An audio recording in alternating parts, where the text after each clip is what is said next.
All right. Hey, everybody. And happy Sunday evening. First Sunday evening with daylight savings time, at least for many of us, not for those in Arizona and not yet for those in Europe, but many of us. It's good to see y'all. So tonight, I'm just intending to answer questions again. I still have a page of questions that were sent to me. And then we can see also if you all have any questions. So tonight, I think, is just a night of answering questions. And then next week, we'll move on to a new topic. So let me just glance at the questions. This is the first question that I have on my list. You stated, if I give attention to fear thoughts, I'm going to get more fear thoughts. Same with unworthiness thoughts, love thoughts, etc. This suggests a time lag between attention to thoughts and manifestation of thoughts. Is there a time lag, or is this not part of a time-space illusion? Boom, here it is always. No past or future happening. You said consciousness chooses and life happens automatically as an effect. I don't know if I said exactly that. I'm wondering, but we'll come back to that. Is there actually time for cause and effect, or simply the appearance of such? I don't think I actually know the answer to that question. What I can tell you is, first of all, when we believe a thought, whether it's a fear thought or an unworthiness thought, or whether we're just, remind me if I forget, somebody remind me to come back and talk about true thoughts. Or if it's a true thought, right? If we believe a certain type of thought, we feel that effect immediately. So in that way, there's no time lag. There's an advantage to this, because whenever you are upset, all you have to do is look right now, what am I believing? Because it's here right now, right? You don't have to go back into your history or anything else. It's here right now. You may have believed it since you were 5 years old. So if you go back into your history, you might find it there too. But it's here right now. The symbol that I was taught, and I want to highlight this as symbol, because I don't think truth can ever be spoken or taught. All right. So the symbol that I was taught, the symbol was that you believe it, you feel it immediately as an effect, you experience it immediately as an effect, and you send it out into the world so that it paints some type of picture out in the world. You could say, for example, that attack thoughts maybe cluster together and create the scene of the war, for example, right? So these things get pictured out in the world and then cycle back to you. And in fact, one thing that I was taught, especially through NTI Ephesians, is that when I'm faced with something challenging, to realize that this manifestation, this scene in my life has appeared because in the past, I have believed these types of thoughts. And now it's standing right here in front of me as a manifestation. Maybe it's somebody that's upset with me, telling me what a loser I am and, whatever, right? But it's here because I believe these types of thoughts in the past. And even though it's right here, right now, even though this person's right here, right now, telling me what a loser I am, I can see it as nothing but a reflection of the past. And therefore, I don't have to believe it again right now. It's like an echo, right? It's like an echo of my past believing. So even though it appears to be happening right this second, I don't have to believe it. And this sets you free. So this is what I was taught from within, right? This is how I was taught to see it. This was how I was taught to use it. And I have experienced the benefit of that, because that then enabled me not to believe a present appearance. Because I could look at, while somebody's sitting there telling me what a loser I am, I could literally ask myself, now, have I ever believed an unworthiness thought? Well, sure I have. Well, that explains why this is here. You know what I mean? I could be very detached from it, right? And yet in a very honest and genuine way. So that's what I was taught. That's the symbol that I was taught. That's what I've used. Now, as I read the question, another possibility occurred to me. And that possibility is almost too complicated to say. I've taught you guys about the Big Bang experience that I had, where it's boom, boom, boom, boom, now, right? Well, we tend to perceive things from the point of view of an individual. But there is no individual. It's all one consciousness experiencing this. So, is it true that I believe something, send it out into the world, and then it comes back? Or is because consciousness as a whole believes in every one of these nano booms, believes it, it's always there. You know what I mean? So it never gets a chance to go away, because consciousness is always believing it. And in the experience of an individual, it may seem to come and go. Like I'm not always believing my unworthiness, and then I am, right? But in the perception of consciousness as a whole, if you could capture that as a whole, it's always here. It never goes anywhere, because we've never as a whole let it go. Does that make sense? Which in that case would mean there is no time lag, right? It's always here. It's always here. Maybe Regina isn't experiencing it in this moment, but Sina is, right? It's always here. So I don't think I know the answer to the question. I think I would have to be far more brilliant than I am, maybe far more brilliant than any human. But what I can say is the symbol that I was taught, and I can say that the symbol I found to be genuinely useful, because it is a problem if every time somebody shows up telling you what a loser you are again, or even if you just interpret what they're saying as that, they might not even be saying that, right? But you're interpreting it that way. If you keep believing it every time, you are never going to get away from that. At some point, in my experience, there has to be a decision that gets made that I am going to see this differently. I'm not going to just keep believing this.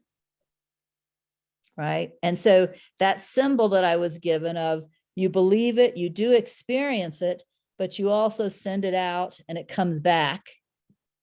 Therefore, whatever is showing up right now is just an echo from the past. And you get the opportunity to say, okay, it's here again, but am I going to believe it again? That was really helpful. Anybody have any questions about that? Okay, let me look at this question again and see if there was anything else in this question. Okay, it was a comment here. You said consciousness chooses and life happens. Probably more than the word life. I would just like to say consciousness chooses and experience happens as an effect. I can see how somebody might say life happens, but I actually, in my perception, my way of seeing, I do not say that experience and life are the same thing, right? Life is,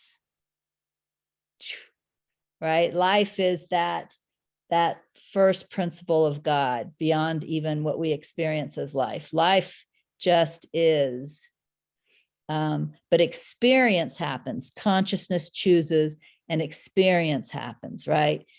So I guess that's all I want to say about that sentence, just a little clarification, and no telling what came out of my mouth. When I'm listening to my audios, sometimes I can tell, these old audios I'm listening to, I can tell that the word that was in my mind is not the word that came out of my mouth, right? That happens. So I think that answers that question.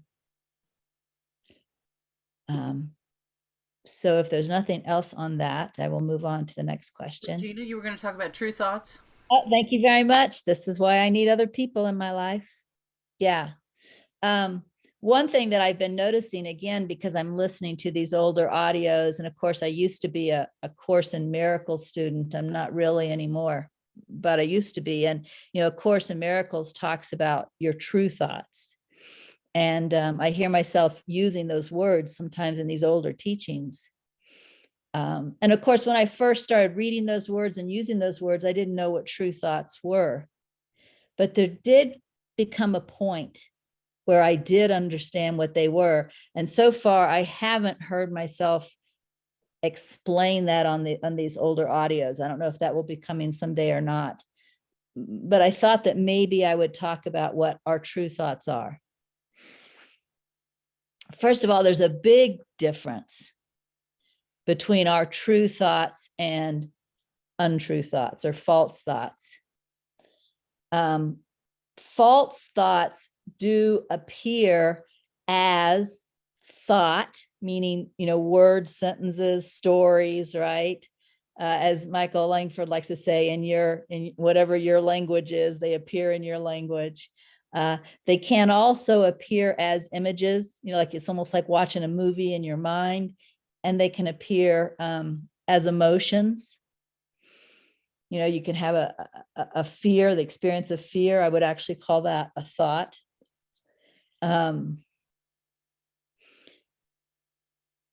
True thoughts aren't like that. True thoughts do not show up as sentences. So although some of these thoughts could point towards truth, if I say to myself, oh, I don't think love would do that. Love would probably choose whatever right now. That's not really a true thought.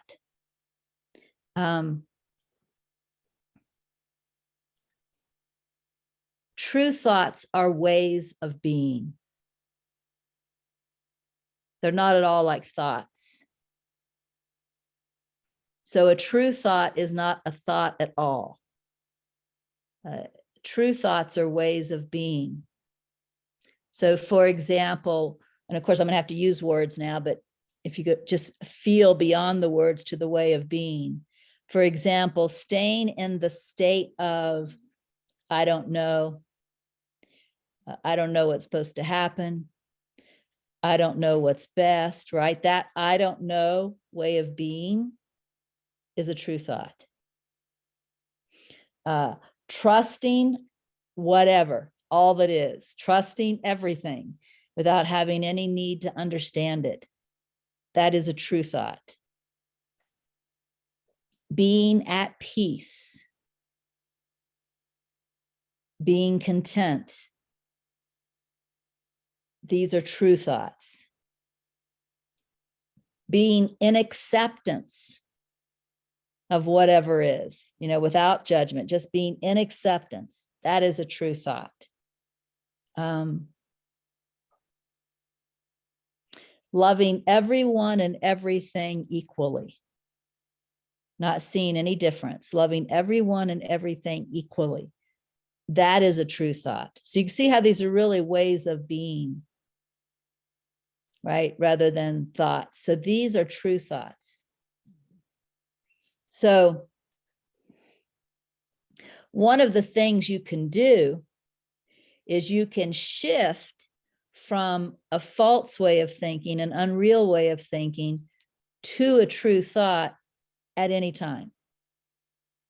At any time, because they're always available to you. There are also some thoughts that I would call bridge thoughts. When you can't jump all the way to a true thought, sometimes you can jump to a bridge thought. For example, patience isn't a true thought. In truth, there's no need for patience, but that might be an excellent bridge thought, right? To move from this annoyance into choosing to be patient. That's an example of a bridge thought. But if you just remember their ways of being, so when you choose a particular way of being in a moment, you're choosing a true thought or possibly a bridge thought. Rest, accept, and trust is a bridge thought. When you're choosing to practice rest, accept, and trust, you're choosing a bridge thought, for example. But they are also helpful because they move you to the true thoughts. So at any time, no matter what's going on, you can always choose your way of being, which means you can always choose a true thought or at least a bridge thought. And there's just never an exception to that. If that's your intention, is to choose the truest way of being you can find in the moment, that's just the best choice you can make. Always. So does anybody have any questions about that?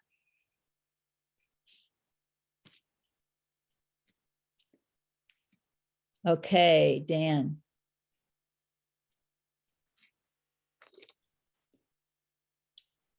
Yeah, I was wondering if when moving from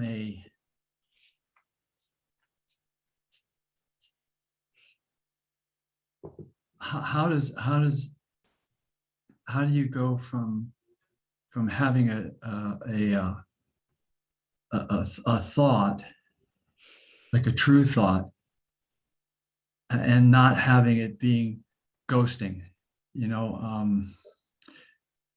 like you see what I mean? It's just yes. Yeah, I think I see what you mean. Tell me if my answer doesn't hit the mark, but I think I understand. Obviously, one thing that's really important is self-honesty. Self-honesty, by the way, if you think about it, is another way of being. I would call it probably more of a bridge. Probably the truth is beyond the need for self-honesty, but it's a bridge way of being. So, for example, let's just go back to the example that somebody's right here telling me what a loser I am, right? And let's imagine that they're hitting on some things that I'm still self-conscious about. So there's some stuff that they're saying that I still believe. So I'm getting a little ping, ping, ping, agreement with them. I can't choose peace in that moment because I still believe what they're saying. The only way I could choose peace if I was completely detached, but I'm never completely detached if I still have some believing energy there. So I can't jump to peace. That would be ghosting, right? That's what you're talking about? Yeah. So this is where I would choose a bridge thought instead.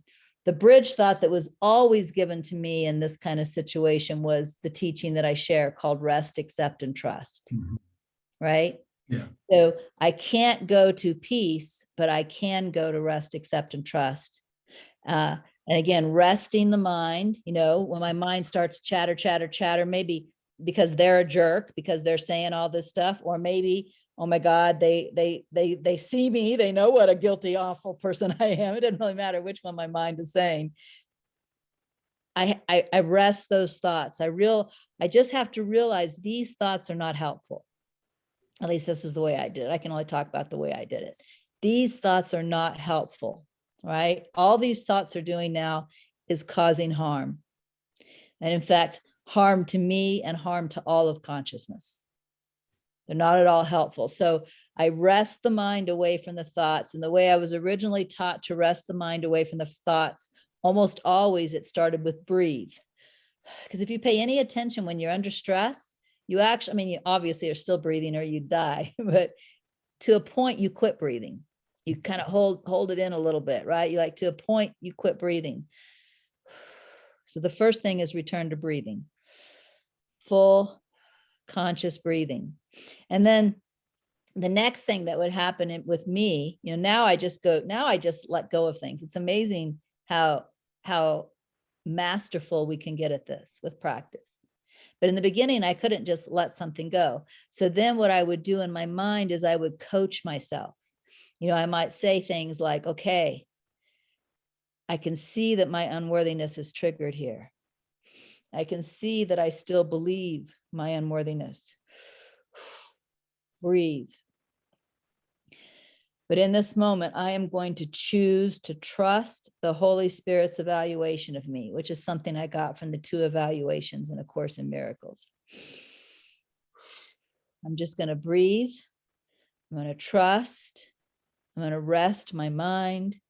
I'm going to let this pass. I'm going to breathe. I'm going to trust.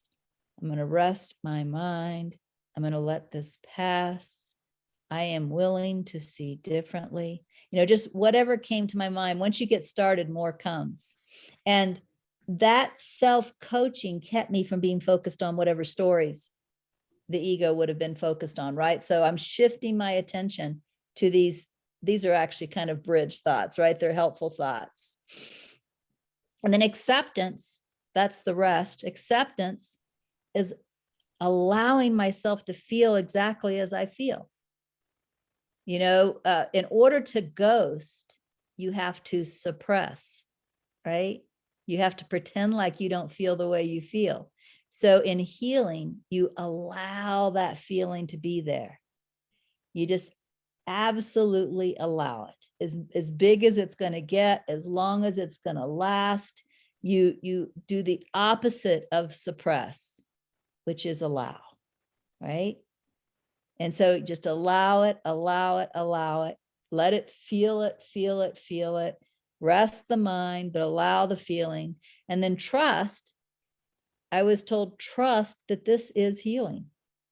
And the reason I needed that is because, and I think probably other egos are the same, but my ego was always telling me, this isn't enough. You got to do something else, right? You can't just sit here, rest the mind and feel the feeling. What the hell is that going to do? That's the way the ego is, right? Like that's nothing. When it's not true, it's healing. That is healing. But I had to trust that it was healing, while the ego was trying to tell me that, I needed to do something else. So that's how I would deal with those kinds of things. Now, eventually, what began to happen is that, and I guess the word I'll put to this is clarity, because now if an unclear thought, a fear thought, a worry thought, an unworthiness thought, any type of thought, a judgment thought, if any type of thought arises in my mind, now all I have to do is look at it. Just turn my attention to it with awareness, and it just dies. Like it can't exist if I pay attention to it. The only way it can exist is if I don't pay attention to it.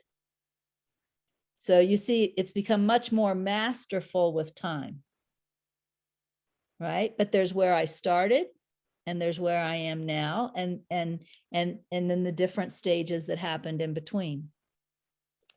But never lie to yourself. It has no benefit whatsoever. Yeah, it's sort of like sticks and stones going to break my bones, but words will never hurt me. But that's actually ghosting. Yeah. Well, yeah. I mean, at some point, I mean, it's, I can't even tell you how many years it's been since someone has said something where I felt offended.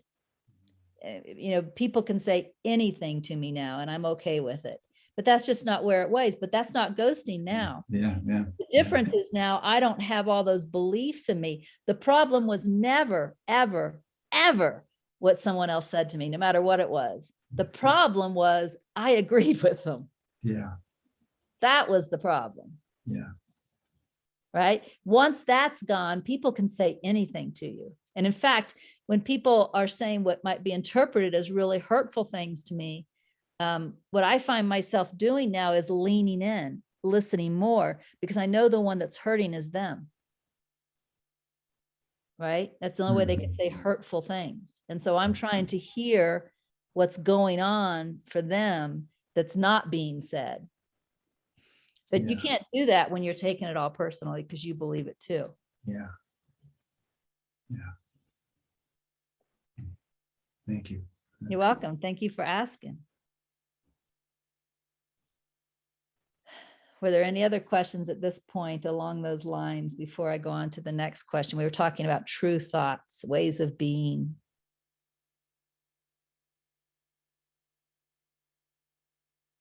All right, I don't see anything. So let's see what the next question is then. Let me delete this question because the only way I remember not to answer them again is to delete them off my little sheet. Okay, here we go. Here's the next question. I started meditating in 2017. A couple of months after I started my daily practice, I heard, I am constant. I never heard it again, but it stayed with me. I don't feel it's true for me when I say I am awareness, because awareness still seems to change. It seems that awareness is mostly off when I'm asleep. I've had 2 general anesthesia experiences, me too.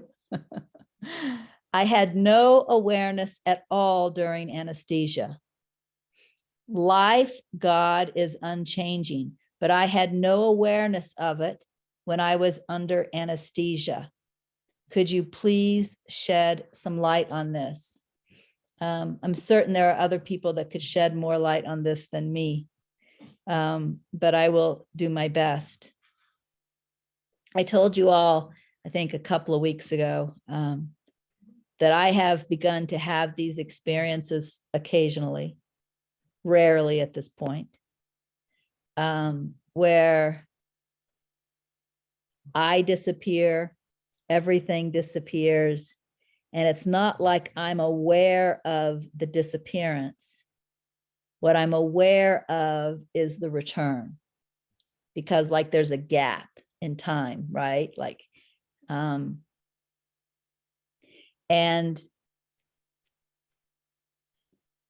I have also been guided to some reading this year, which I find quite interesting, the people that I've been guided to read, because they are people who, of course, have gone ahead of me. And they speak about these experiences. And I think it's so cool that, you know, I didn't go into reading them knowing that they had these experiences, but you know how guidance is. And from what I understand from what I'm reading is that awareness most definitely is constant. But the mind that is not ready to accept it, when the mind comes kind of, you could say, back into control, back into the foreground, it cuts off the awareness of the awareness that was there, if that makes any sense. So in other words, the mind still is primary enough that it does not allow us to be aware of the constancy of awareness. And so all this means is that we just need to keep practicing. We just need to keep being willing, right? But to have gaps like the type of gaps that I'm experiencing now is actually fairly normal. It is kind of a stepping beyond mind.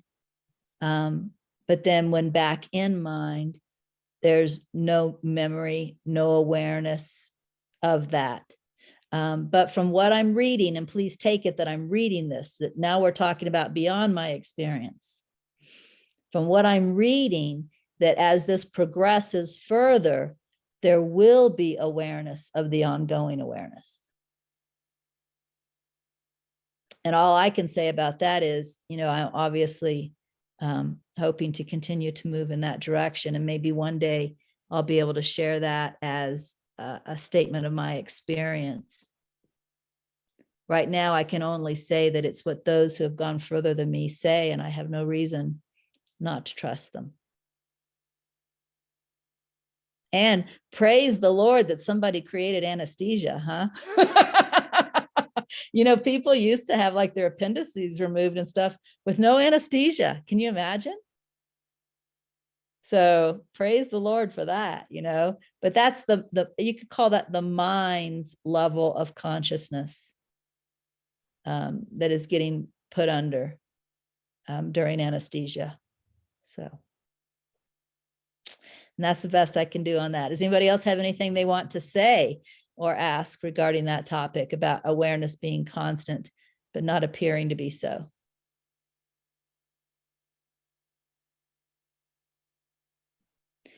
And of course, if you read Michael Langford's book, The Most Direct Means to Eternal Bliss, he talks about focusing on our everyday awareness. Hear those words, our everyday awareness as a path to infinite awareness. Do you hear those words? Which does mean our everyday awareness isn't the infinite awareness. You understand? Right? And I think that's probably one of the mistakes that happens in today's spiritual world. Because of course, we aren't the only ones that talk about awareness as truth. We all have everyday awareness. Everybody has everyday awareness. I think what happens is some people mistake everyday awareness for infinite awareness. And they just go, oh, I'm enlightened. You know, when the truth is they aren't. Yeah, the truth is they aren't. So, yeah, we focus on our everyday awareness as the path to infinite awareness. And infinite awareness is the awareness that is constant. That's my answer to the question. However, oh, you know what? I'm thinking of how I think Ramana Maharshi talked about it too. Ramana Maharshi, listen to this. Oh my God. Ramana Maharshi likened everyday awareness to the light of the moon, which he then pointed out has no light. That really the light of the moon is being lit up by the sunbeam, right? Which would be like the second level of God. The sun itself would be the first principle of God. I said level and principle. So human consciousness is like the light of the moon. That's happening down there in that fourth principle of God. The sunbeam that lights up the moon is like the second principle of God. And the sun itself is the first principle of God. And in fact, another question that Michael Langford answers in his book, The Most Direct Means to Eternal Bliss, he answers it with a story. And, you know, the question is really, well, why should I focus on this everyday awareness then? If it's just the light of the moon, if it's not infinite awareness, am I wasting my time focusing on this? And he uses the example of, imagine you're in a completely dark mansion. It's totally dark. All of the windows are boarded up or have shades pulled down or something. And it's totally dark. And you're trying to find your way out into the sunlight. Well, in this one room, there's like this little bitty crack in the board or crack in the shade. I can't remember which, where this teeny bit of light is shining through. Now that clearly isn't daylight. It's just this teeny tiny little pin light, right? But he said, which makes more sense, to follow that pin light and try and follow it to the light, or to go off wandering around in these completely dark rooms? Right? So that's how he explains focusing on our everyday awareness is the path to the infinite awareness. It may just be the little pin light in the shade, but it's light. And if you think about Ramana Maharshi's story, if it's just the light of the moon, but you're trying to find the sun, does it make sense to focus on the light of the moon till you realize the sunbeam? And then follow the sunbeam until you reach the sun? So just some analogies to help us to understand.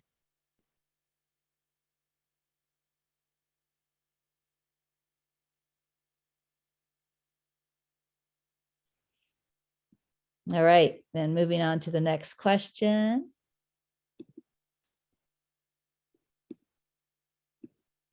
Second Timothy chapter 2, verses 22 to 26 say, do not flee that which life is bringing to you, when you know that you see it coming. Now, the person says, I think, and then she says, maybe in denial, that I can face the fear that life brings to me. I have consciously experienced them and believed I have done so. But I could not face what I perceived as fearful situations in movies or shows that I am watching, even when I was a child. Am I not being truthful to myself that I can face fearful experiences? Well, I'm not going to answer that question directly because there's no way I know whether she's being truthful to herself or not. So I'm not going to say, nope, you're lying to yourself. I don't know. But I will say this. There was a time when I felt the guidance to watch these movies. Each one I was guided to. I knew exactly which movie to watch. And this was back when you had to like go to Blockbuster and get them. So I'd go on Blockbuster and get the movies. Each one I would call progressively worse, right? Progressively more frightening. And I was guided to watch these movies. And if I felt like I needed to hide my face or something like that, to continue watching, but to practice rest, accept, and trust as I watched. I don't remember what all the movies were. I remember one scene in one of the movies where they were actually the Native Americans, the savages in this case. I don't want to compare our Native Americans to these guys, although they were Native Americans, but these guys were the savages. They skinned a man alive. You know, it was awful stuff that they were doing, right? They were the more drastic ones. And I remember that was very difficult when this man was being skinned alive. I don't remember what movie. I think he was a missionary. I don't remember what movie that was. Maybe it was The Black Robe. Has anybody ever seen The Black Robe? That sounds like it, huh? Yeah, I remember that movie was one of them.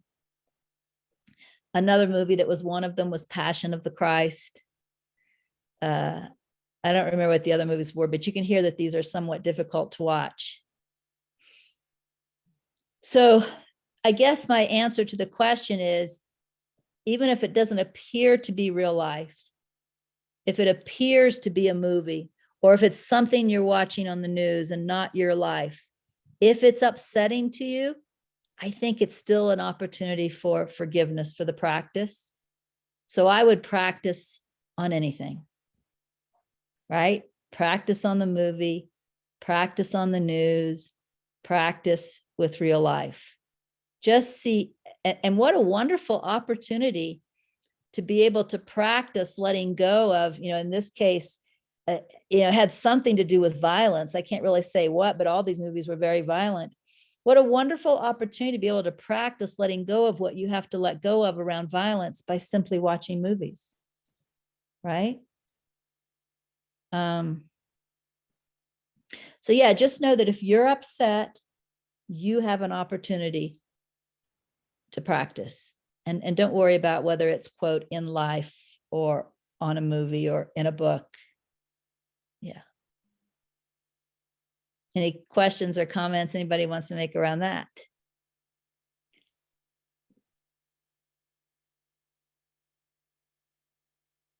Okay, I'm going to answer a question that wasn't asked. It's when I first read this where I thought it was probably going, because I've heard this question many times before. It didn't go that way.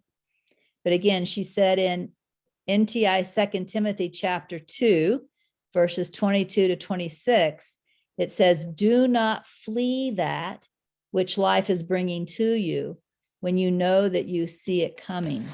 And often the question I get around that is more like, really? Like I'm supposed to let the world fall. I'm supposed to let all this horrible stuff happen to me.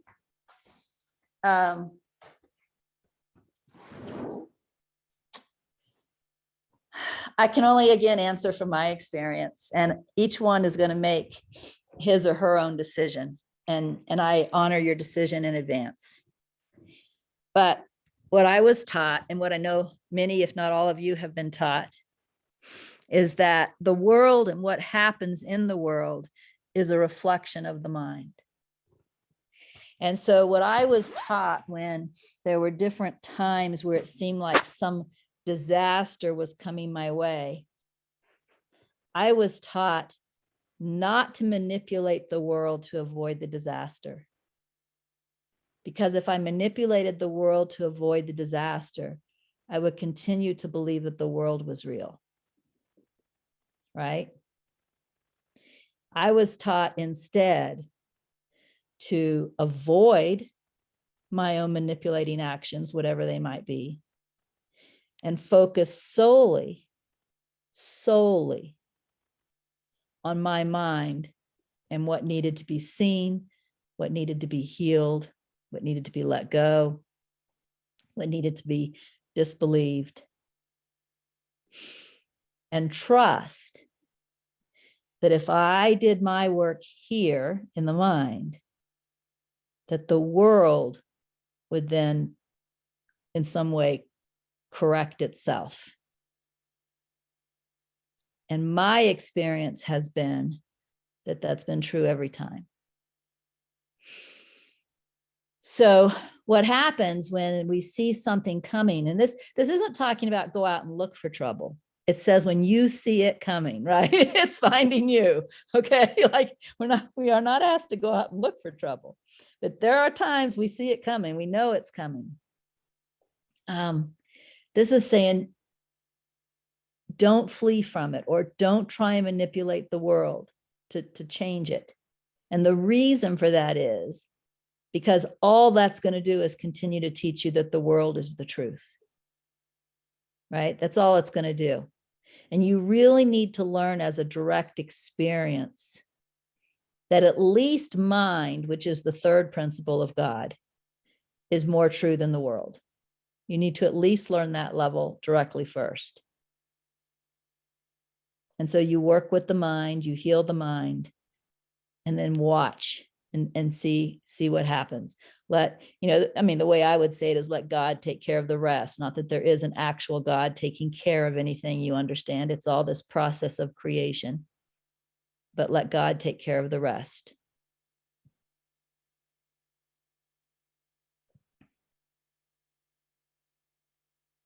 So do we have any questions or thoughts about that?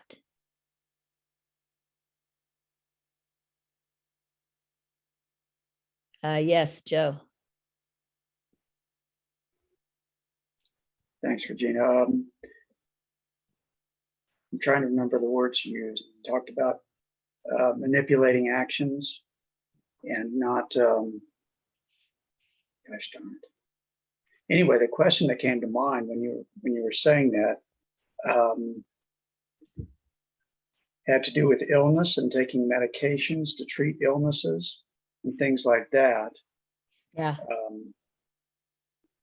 I don't even know how to put any more words on that. But is that considered a manipulating action? Well, that's funny because that's a confusing question because it really depends on what's going on with you. I mean, I've experienced both. Like, I think I've told the story before. Not yes, if you've heard it, not no, if you haven't.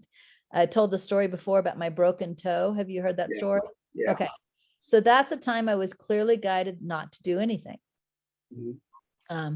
But most of the time now, what I genuinely feel as my guidance, this kind of goes along with what Byron Katie says, is, it's the body is the doctor's business. So just, without being worried about your own health, just in a completely detached way, just whatever the doctor says, do.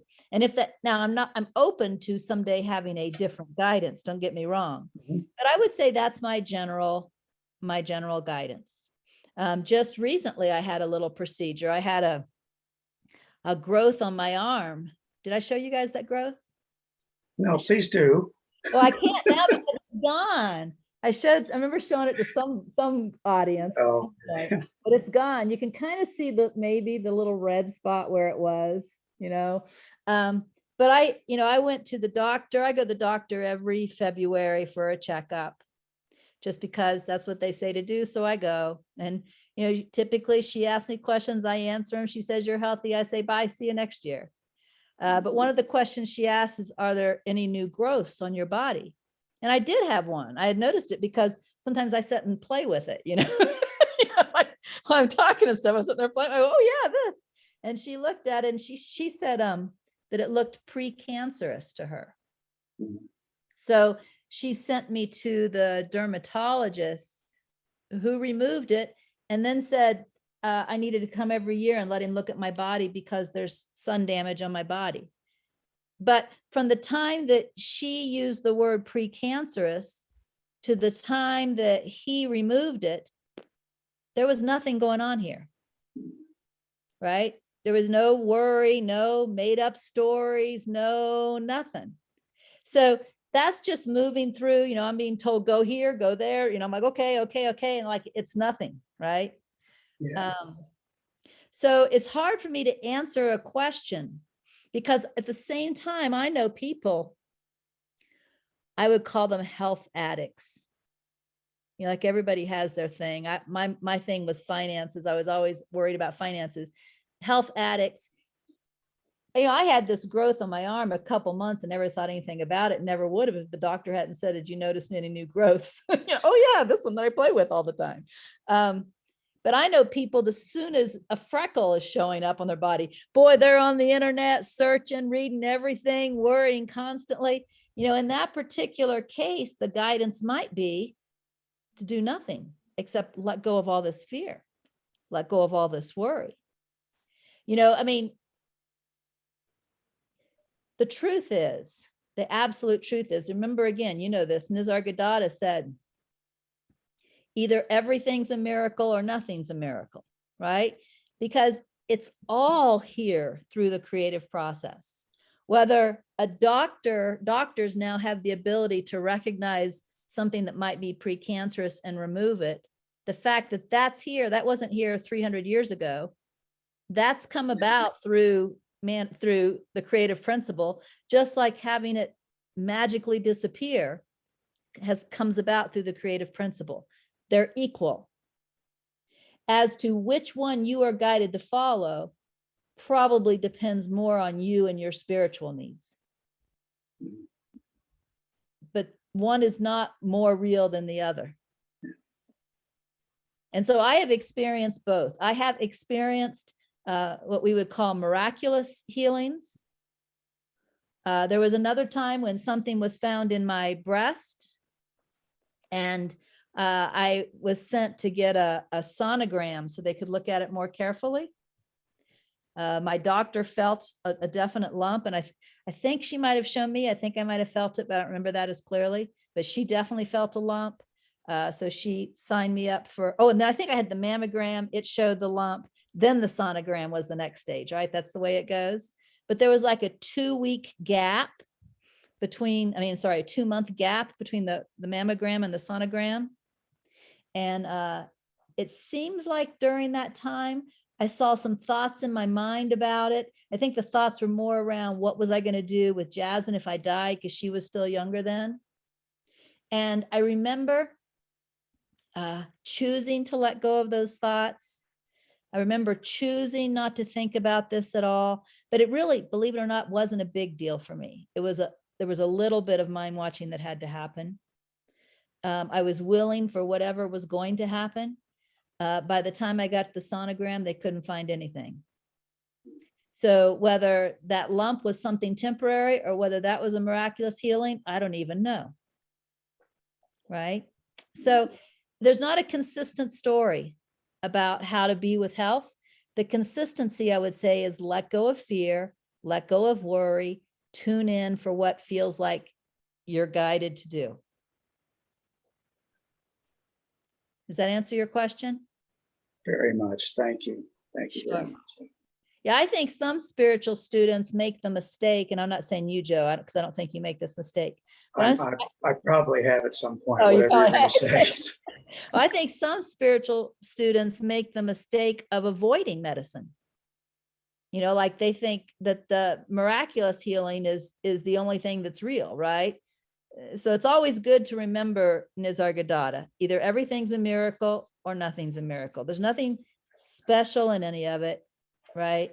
The question is, where am I being guided to do now? What am I being guided to do now? Can I add one thing? Yeah.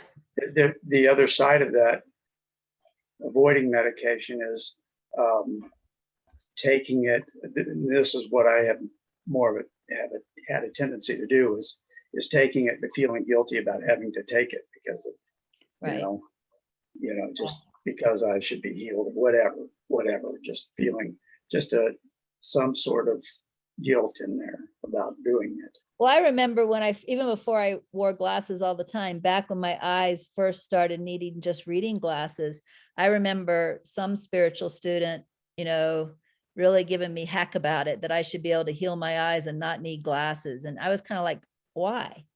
I mean, like it almost sounds like, it's like guilty for wearing glasses. I've asked people many times, well, are you guilty if you have to pee? Are you guilty if you have to poop? I mean, the body is a part of the world. The body breathes. My God, are you guilty for breathing? It breathes, it eats, it drinks, it pees, it poops. Come on, what is this? What is this magical thinking that we have? And where does this come from? And where do we draw the line? What's normal? What's not normal? What if we just see the whole, in fact, this is what Nisargadatta said too. This won't be an exact quote, but it will be the right context. He says, your problem isn't the dream. Your problem is making some parts of it more real than other parts of it. Just see the whole thing as a dream and forget about it. So yeah, just the whole thing is just a story unfolding, every bit of it. And if we can just have that attitude, then we can move along with the story without being attached or worried or fearful or unhappy or guilty or anything else. It's just a dream character in a dream world.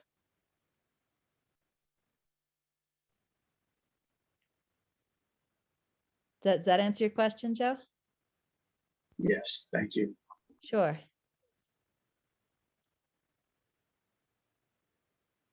Michelle has her hand up.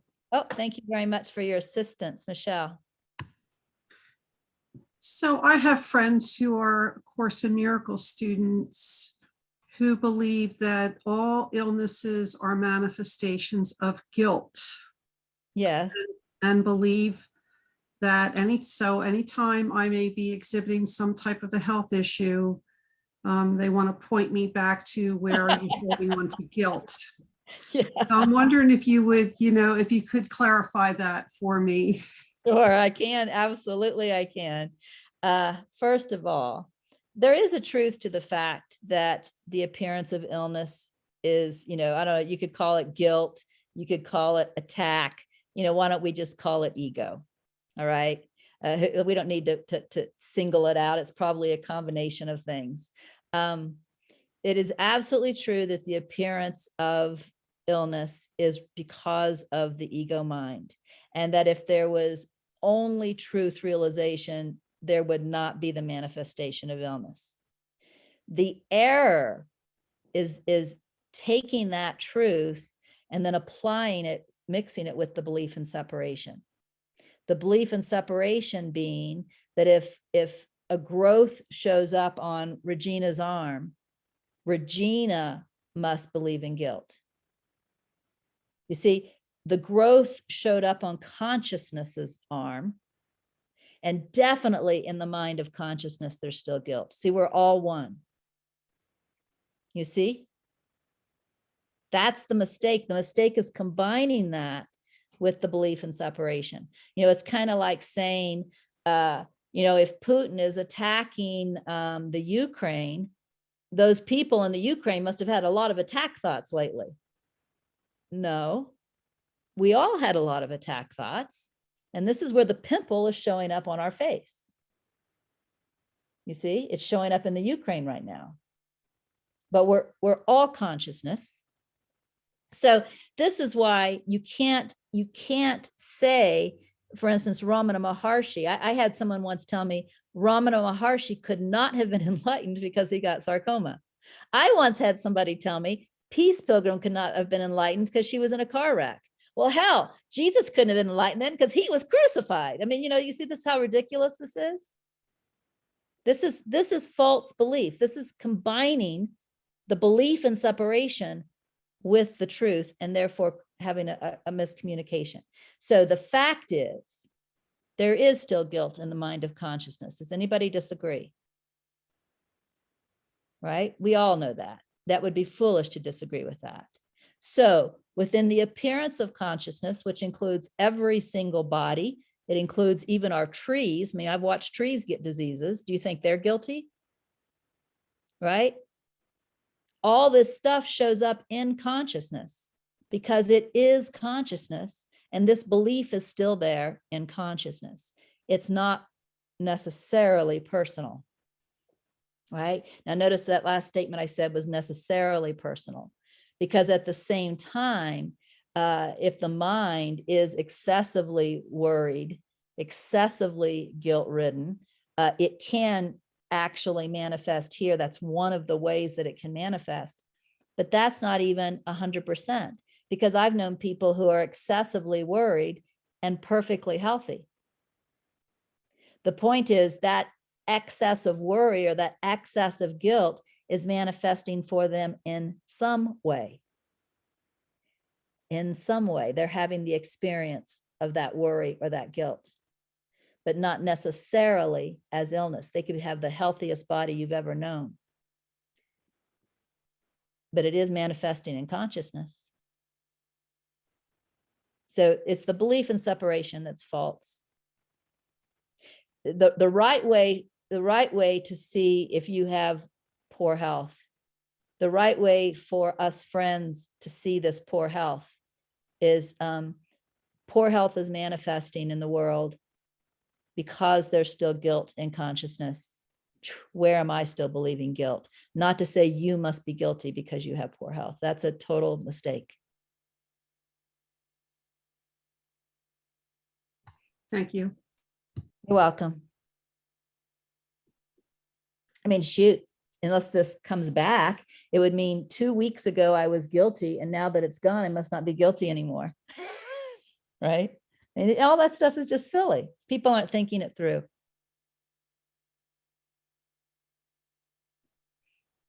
I just remembered the audience. It's you guys at lunch I showed this to. I remember Jacqueline and Peter and Jane and Cheryl. I showed you guys this at lunch. I knew I showed somebody. I could remember doing that.